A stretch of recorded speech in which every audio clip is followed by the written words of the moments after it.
Bonjour Enora, c'est Elisabeth. Je vais tenter aujourd'hui de réaliser ton tirage que tu m'as demandé il y a longtemps. Et je suis désolée. Et je suis sincère en plus quand je dis ça parce que je sais que je t'ai fait beaucoup attendre. Je sais que tu as été très patiente et je t'en remercie très sincèrement. Je sais pas pourquoi, j'ai l'impression d'être lumineuse, un petit peu comme la Reine des Neiges. T'as vu? Je sais pas, ça fait des effets bizarres. J'ai un humour particulier aujourd'hui parce que je suis en grande forme. Quand je suis en grande forme, j'ai un humour de merde. Voilà, donc tu m'as demandé une consultation de voyance. Euh, Dans un premier temps, je suis obligée de te faire une espèce de...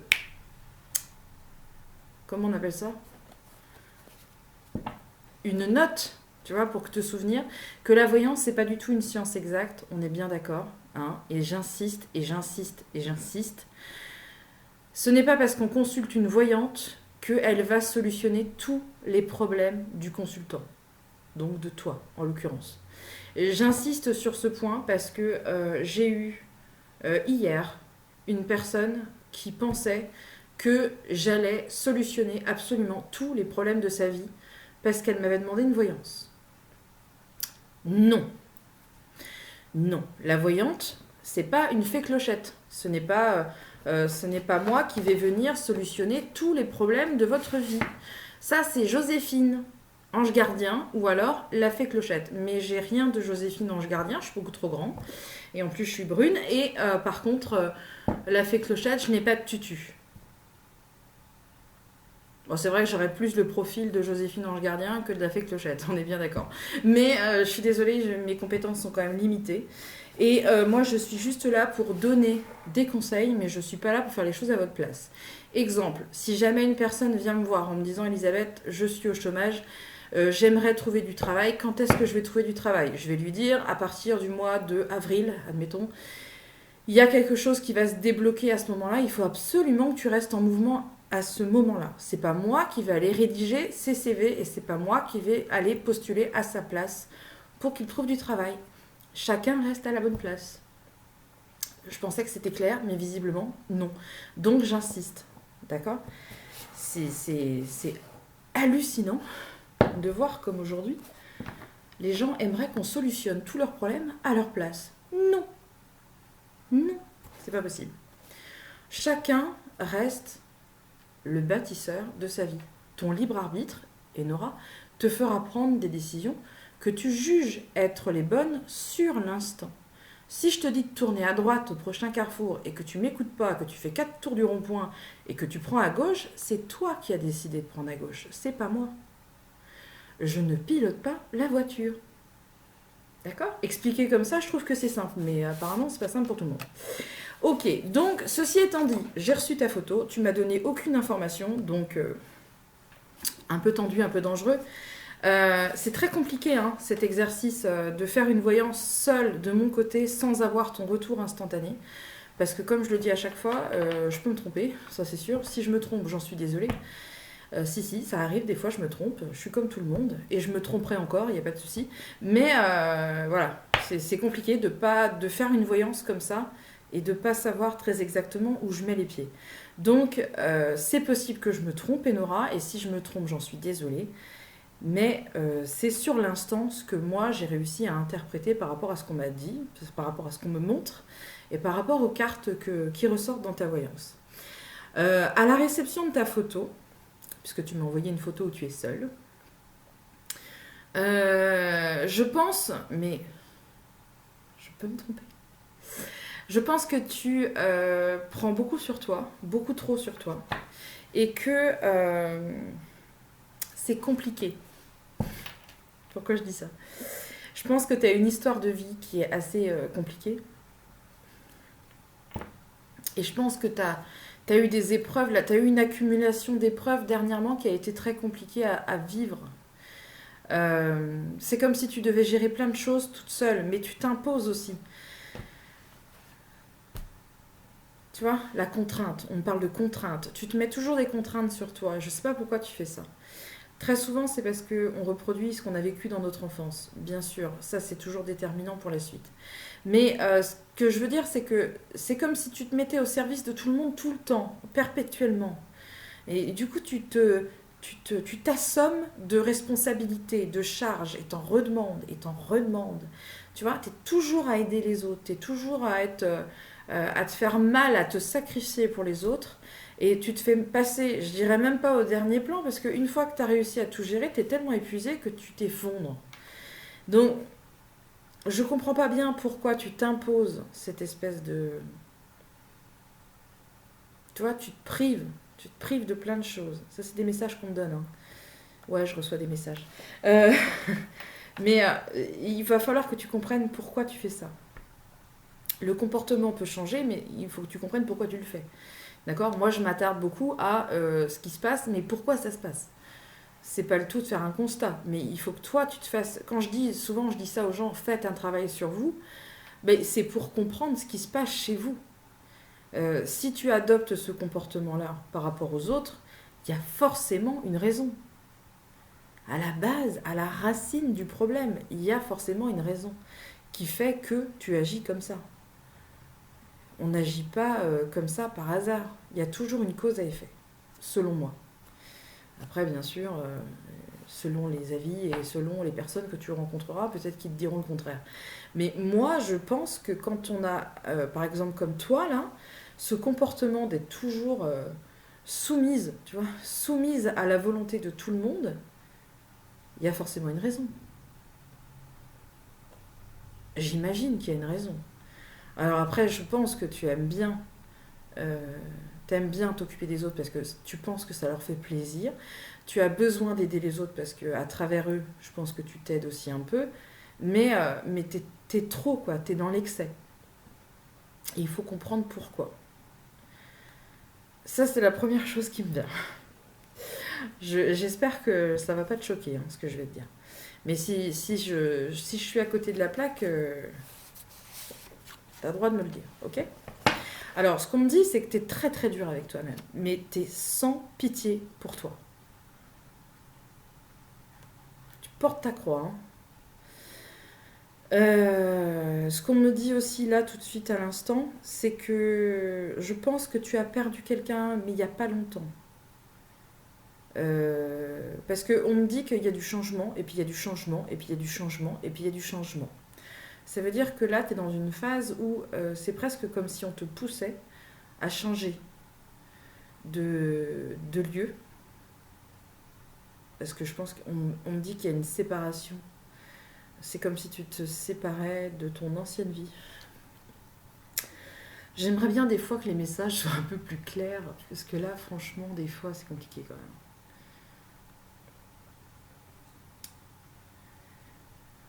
Il y a quelqu'un qui marche. Ça fait souvent ça.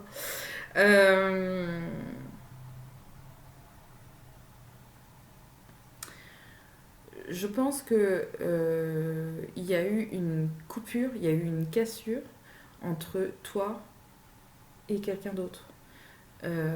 Alors, c'est peut-être ton conjoint. Et pourtant, on parle de deuil. Alors, il y a quelque chose qui te pousse à changer de coin, de région, de lieu. Je sais pas, mais en tout cas, pour l'instant, ce qu'on me dit, c'est que tu vas rentrer dans une phase de changement. Alors, je vais regarder par rapport à un autre jeu, parce que moi, je suis un peu freestyle dans la voyance. Donc, voilà, clairement. Clairement, ce qu'on me dit, c'est que tu as une énorme phase de changement là jusqu'à l'été. Jusqu'à l'été 2018. Tu as beaucoup de démarches. Alors pourquoi il y a autant Alors,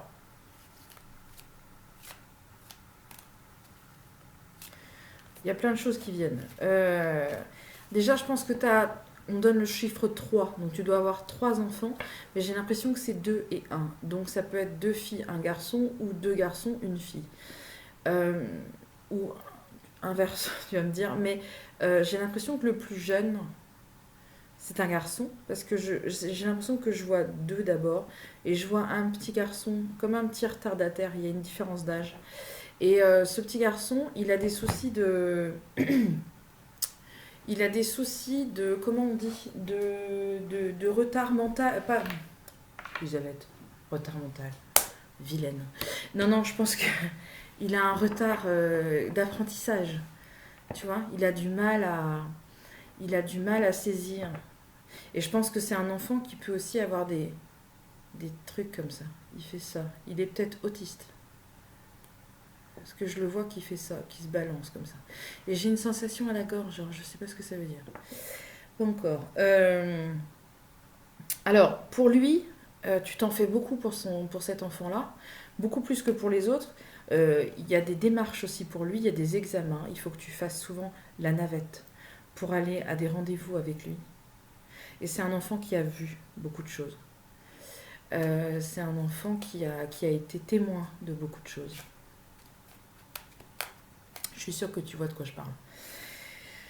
Il y a des blocages chez cet enfant. Il a du mal. Il crie et il jette. Il crie, il jette.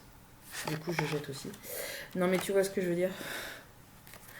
Je pense que c'est un enfant qui a du mal à rester concentré quand il fait quelque chose. Il s'agace vite. Il faut pas le contrarier. Il faut pas que ça aille... il faut pas que ça aille à l'encontre, tu vois. Et je pense que... il a vu beaucoup de médecins, il a beaucoup d'examens, on lui fait des scanners, des IRM, quelque chose comme ça, parce que je le vois, comme si on lui... Ah, c'est un... Ah, j'ai fait ça avec mon fils, j'ai un fils qui est épileptique, et c'est un EEG que je le vois faire, un électroencéphalogramme, avec des diodes là, tu sais. Je pense il fait des examens comme ça pour voir un petit peu ce qui se passe. Mais alors tu vois, je pense que... Alors je m'écarte, hein, mais peut-être pas d'ailleurs. Peut-être que c'était ça ta question au final. Je pense que c'est un enfant qui déjà, effectivement, il y a un problème, il y a un fond de maladie, ça je suis bien d'accord, mais il y a aussi pas mal de chocs traumatiques parce qu'il a dû voir beaucoup de choses. Et du coup, ça lui donne des excès de colère qui sont assez phénoménales, qui sont assez intenses et phénoménaux, pardon. Et, et tu portes aussi cette culpabilité-là sur le dos, tu vois. Parce que c'est comme si on me disait, les deux, pas de problème. Mais alors lui, c'est plus compliqué. Alors lui, c'est beaucoup plus... c'est beaucoup plus... Alors on me dit Hugo, je sais pas si c'est Hugo. Mais j'entends Hugo, et Hugo, c'est beaucoup plus compliqué. Alors, concernant ces examens, et j'ai l'impression, tu vois, j'ai mon oreille qui me gêne. Je me demande si c'est pas un enfant qui a des problèmes aussi, alors, tu sais, comme des sifflements ou des, des problèmes au niveau des oreilles. Ça le gêne peut-être, je sais pas. Donc c'est un enfant, si tu veux, où tu vas avoir pas mal de démarches encore à faire, parce que j'ai l'impression que c'est comme si tu changeais là aussi de spécialiste, ou tu changeais de médecin, ou tu choisissais quelque chose de nouveau. J'ai l'impression qu'il y a quelque chose qui change là aussi dans son traitement, dans l'accompagnement, dans l'équipe médicale qui est autour. Il y a du changement. Et finalement, c'est plutôt un mal pour un bien, parce qu'il va rencontrer d'autres médecins qui l'aideront probablement mieux qu'auparavant. Je peux me tromper. D'accord, mais je pense que tu t'es très contrarié par rapport à ton fils. Ça, c'est un point très important pour toi. Et puis, alors, je pense que c'est tes parents, parce qu'il y a une femme âgée qui ressort beaucoup dans mes visions. Je pense que c'est une femme. Alors, soit c'est une femme, effectivement, ça peut être une femme qui est plus âgée que toi, mais là, je pense que c'est vraiment ta maman ou quelqu'un de la famille, mais qui est plus âgé, qui a une espèce de... Comment je te dirais? J'ai pas envie de dire emprise parce que c'est un mot assez fort, mais je pense qu'elle essaye de te dominer. Hein, c'est un peu comme si tu devais être à son service finalement. Hein. T'es un peu la Cendrillon finalement, Enora. Je suis désolée de te dire ça, mais pourquoi tu te positionnes comme ça? il va falloir comprendre. Parce que j'ai l'impression que tu as grandi dans un univers où c'était déjà pas simple. Je dirais la relation que tu avais avec tes parents. Et après, j'ai l'impression que la vie n'a pas été rose non plus avec le papa des enfants. Et on me dit que les apparences étaient trompeuses. Donc, il est fort probable que tu aies affiché un sourire radieux de gentille petite femme d'intérieur qui est heureuse dans sa vie, alors que la vérité était tout autre. Tu vois ce que je veux dire? Et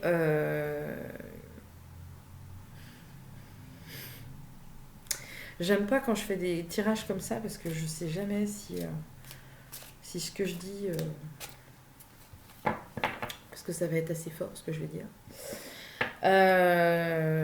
Je pense que tu as vécu en couple pendant un certain temps et je pense qu'il y a eu des violences physiques. Hein. Et je pense que ton mari, je pense que c'est lui qui est parti. Et j'ai enlevé mon écharpe parce que j'avais une sensation d'étouffement et d'étranglement. Donc je ne serais pas étonnée que ce soit quelqu'un qui ait mis fin à ses jours et qui se soit pendu. Mais je peux me tromper. Et ce qu'on me dit, c'est qu'il faut être triste par convenance. C'est-à-dire que plutôt que de dire ce qui s'est passé, de verbaliser tout ce que tu as vécu, tu préfères afficher une mine triste en te disant que tu as perdu ton mari, plutôt que de dire j'ai perdu mon mari, mais, et là encore ça va être très fort, bon débarras. Parce que je pense très sincèrement que tu as vécu un calvaire dans lequel tu es resté en fait. Tu t'es pas. Tu vois, pourquoi? Et là, on peut échanger après, si tu veux. On pourra s'appeler si tu le souhaites. Mais pourquoi est-ce que tu te soumets à l'autorité des gens qui sont autour de toi? J'ai l'impression que tu t'enfermes toute seule dans un système où il faut que tu sois dominé par tous les gens qui sont autour de toi.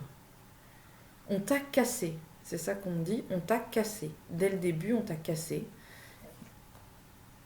Je comprends pas. Parce que c'est systématique dans tes relations. C'est systématique de te soumettre à.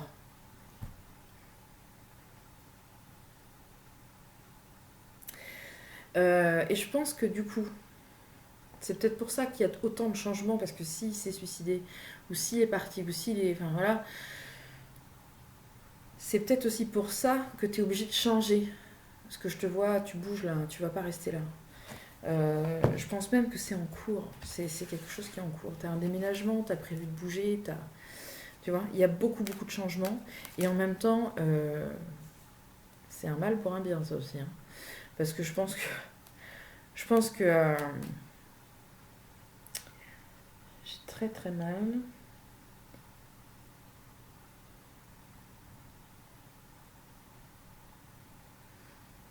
J'ai des vertiges. Je n'ai pas bu, je te le jure. Pas encore, il est que 3 heures. Mais je pense que voilà, c'est un peu compliqué pour toi. Dans le sens où, si tu veux, t'es resté dans cette situation-là et aujourd'hui, en l'espace d'ici jusque l'été, jusqu'au mois de juin, juillet, va falloir que tu entreprennes plein de choses.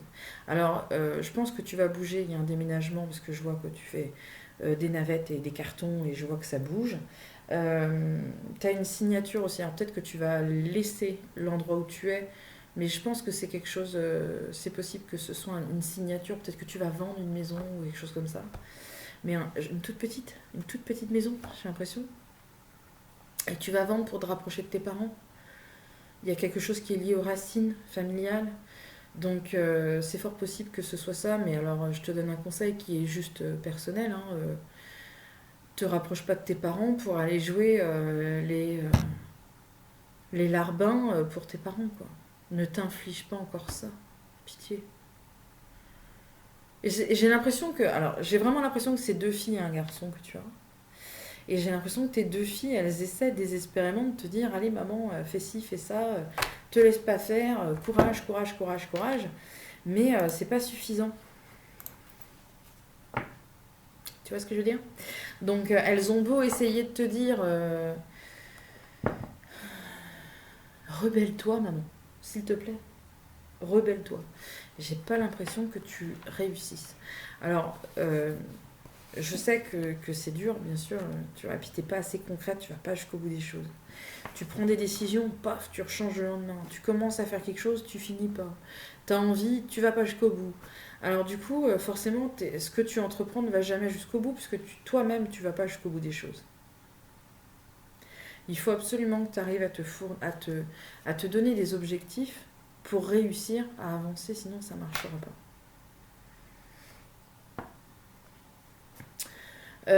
Pour moi, à un moment donné, il va falloir quand même que tu admettes tes faiblesses, parce que c'est ce qu'on me dit, c'est que tu as toujours l'impression que c'est normal de faire ça. C'est normal d'être soumise à tout le monde, c'est normal de faire plaisir, c'est normal d'aider, c'est normal. Non, c'est pas normal. C'est pas normal. La normalité, c'est penser à soi. Parce que tu es ton meilleur outil, Enora. Et si t'es plus là demain, eh ben, eux, ils trouveront quelqu'un d'autre pour jouer les larbins. Mais par contre, toi, bah, t'auras tout perdu. Parce que tu seras plus là et tes enfants, ils t'auront plus.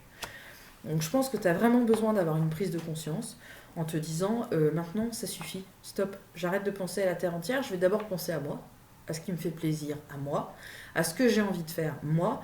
Et après, on verra le reste du monde. C'est comme ça qu'il faut penser. Et c'est pas égoïste, bien sûr que non. C'est une question de survie. T'imagines, toi, si tu joues les Saint-Bernard avec tout le monde, mais t'as pas fini. Dans une société actuelle où il faut tout faire à la place des gens. Oh, ma pauvre cocotte, t'as pas fini. Hein. Et ça va être dur, cette prise de conscience-là. Ça va prendre du temps. Moi, ce que je t'encourage à faire, et je le dis souvent, hein, mais souvent les gens me disent « Ouais, n'importe quoi ». Moi, je t'encourage vraiment à te rendre chez ton médecin généraliste. Tu lui expliques un petit peu les choses. Si c'est un nouveau, c'est mieux, parce que des fois on change et c'est très bien, c'est très bénéfique. Et tu lui expliques, tu lui dis là, j'en peux plus, je porte ma croix depuis X temps. J'ai envie de changer, mais je sais pas comment faire. La fée Clochette a dit qu'elle pouvait pas m'aider. Je rigole, mais c'est vrai. Donc, cherche un bon thérapeute. Un bon psy. Et ne me dites pas, ouais, mais les psys sont nuls. Non, non, non, il y en a des très très bons. Il y a des très bons psychologues, des psychiatres. Je n'ai jamais fait la différence entre les deux, mais si j'en croise un, promis, je lui pose des questions. Mais je pense que ça peut t'aider à comprendre vraiment comment tu fonctionnes. Et ça peut t'aider aussi à aller mieux. Et l'objectif, c'est ça. Après, tu sais, peu importe par quel praticien tu vas passer, par quelle méthode tu vas passer, l'important, c'est le résultat. Si ça marche, c'est tout bénef. Donc, essaye. Essaye, parce que je pense que tu as vraiment besoin d'aide. Et tu as vraiment besoin qu'on te mette le pied à l'étrier, tu vois, pour qu'il y ait une espèce de prise de conscience et que tu changes de logique.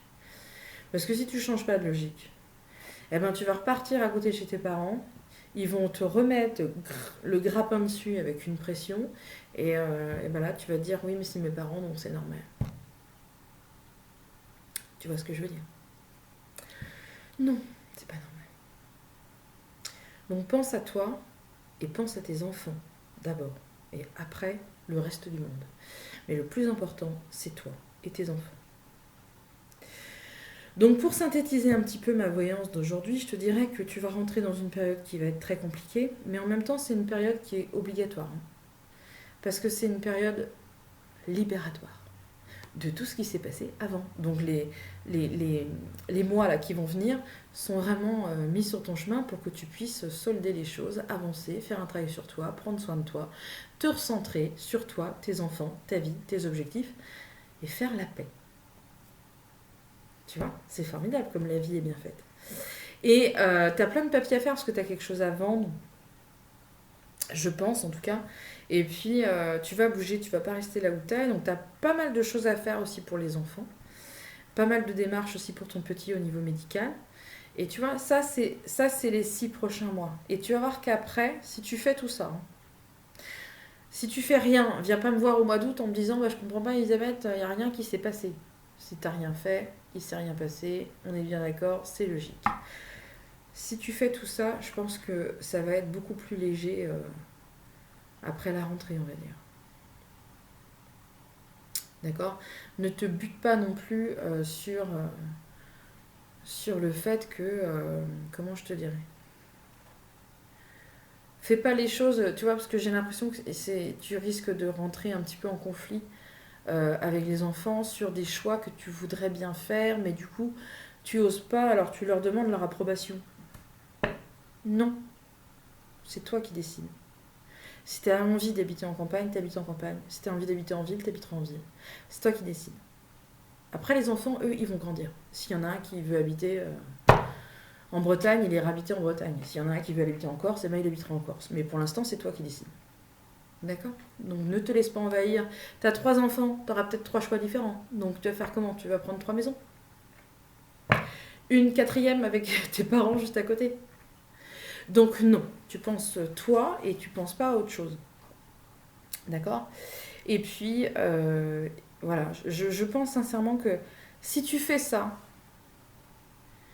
je t'assure que tu laisseras derrière toi un gros pavé, que tu auras réussi à te débarrasser. Et je t'assure que tu verras la vie autrement, avec beaucoup plus de sérénité et de calme. L'année 2018 est une année qui est très riche pour toi. Il y a plein de choses à faire. Il faut t'organiser. Tu listes les choses. Ça, je le dis souvent aussi. On s'appellera de toute façon parce que je pense que tu as envie de m'appeler suite à cette voyance. Et puis, ne désespère pas parce qu'il paraît que tous les hommes ne sont pas des salauds. Donc, il y a de fortes chances pour que tu rencontres quelqu'un d'autre qui ne soit pas complètement cinglé. Si. Alors, pas pour tout de suite, hein, ça c'est clair, parce que tu as trop de boulot en ce moment. Et puis, professionnellement parlant, je pense que pendant longtemps, tu n'as pas travaillé. Parce qu'il y avait une espèce de coupure aussi qui m'est indiquée au niveau professionnel. Je pense que tu as travaillé un petit peu, puis après, plus rien. Et là, tu t'es vraiment concentré sur ton fils aussi, parce qu'il a besoin de beaucoup de ta présence et de toi, bien sûr. Mais c'est quelque chose aussi qui va être corrigé, parce que je pense que tu vas retourner travailler. Pas tout de suite, mais je dirais pour la fin d'année, je pense qu'il y a quelque chose aussi au niveau professionnel qui va te permettre d'avoir aussi l'esprit occupé, tu vois, pendant un certain temps. Je pense. D'accord? Mais c'est très bien, même si ça... Même si tu vas me dire oui, mais c'est compliqué, c'est dur, etc. Moi, je pense que c'est une période difficile, mais c'est une période qui va t'aider à repartir sur autre chose. C'est sincère hein, ce que je dis. Hein. Je sais que c'est pas facile, ça je sais bien. Mais je pense que c'est libératoire. Tu es dans une phase libératoire, il faut que tu te libères de tout ce qui te... solde tout. Allez hop, tu fais moins 50 sur tout, et tu te débarrasses de toutes les choses qui te polluent depuis longtemps et dont tu veux te débarrasser. Tu fais un vide-grenier en fait. D'accord? Tu vends tout. Et tu verras qu'une fois que tu auras réussi à tout vendre, oh là là, le plus dur est derrière toi. Hein. Je vais m'arrêter par là, Enora. J'espère en tout cas que tout ce que je t'ai dit te parlera. Je l'espère sincèrement. Et puis, n'hésite pas, bruit, truc. N'hésite pas à me faire un retour si tu le souhaites. Et puis, si tu as envie qu'on s'appelle pour en parler, eh ben, je me rendrai disponible pour qu'on puisse échanger. Je le répète, hein, ce format, c'est un format très complexe. J'ai pas le retour, je sais pas où je vais, je sais pas si ce que je dis c'est vrai ou pas, je sais pas si je suis dans le bon ou pas. C'est beaucoup plus complet de faire une voyance en direct que comme ça. Je me suis même parfois demandé s'il fallait pas que j'arrête parce que forcément c'est moins cher. C'est la formule moins chère que en direct par Skype au téléphone, mais ça remplacera pas une consultation ici en direct au cabinet ou par téléphone ou par Skype. Le lien n'est pas du tout le même. Il faut comprendre ça aussi. Voilà, je te remercie en tout cas, Enora, de m'avoir demandé cette consultation. Et puis, n'hésite pas à regarder plusieurs fois aussi pour bien t'imprégner de la vidéo avant de me faire un retour. Et fais-le quand tu le souhaites, surtout, il n'y a rien qui urge, c'est pour toi, tout ça. Je te remercie et je te dis à très bientôt. Salut.